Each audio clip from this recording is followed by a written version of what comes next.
Goeie. Sinten. Elk had het er altijd over, maar nimmer weet precies hoe het wat.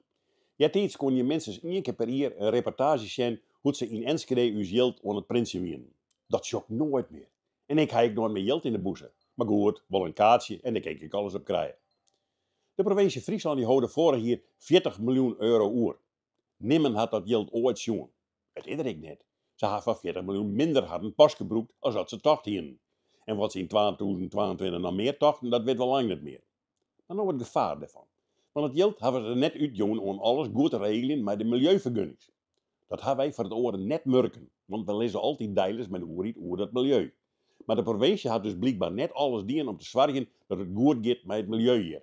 Schandalig, maar misschien door de gemeente je zag best dat het net hoede. Dat is likwijls maar een sietmisstapje. Het net uitjongen geld, wat er dus net is, komt nog wel op een bankrekening van de provincie te staan.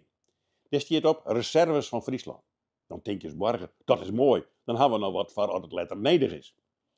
De blik liep wel dat er volle meer nedig is. Er moet nog 21 miljoen op die bankrekening stort worden. Er moet namelijk een goede reserve blijven, want we gaan een nieuw provinciaal bestuur krijgen en dat wil om 2027 157 miljoen meer uitgaan als dat we beschikbaar hebben. Nou, dat is simpel. Schroek gewoon op dat je onderzoek je willen om migraties te fuseren en maak je dan 21 miljoen die daarvan nodig is dadelijk zoeken naar de reserves. Ja, geen ze maar terug. Want het meest onverschillijke is ik nog dat de provinciaal bestuur 157 miljoen te volle uitgaan wil en daarom nou op de centen zitten gaat. En net meer uitgaan wil om cultuur, derde betekening, halve tot zee en levers.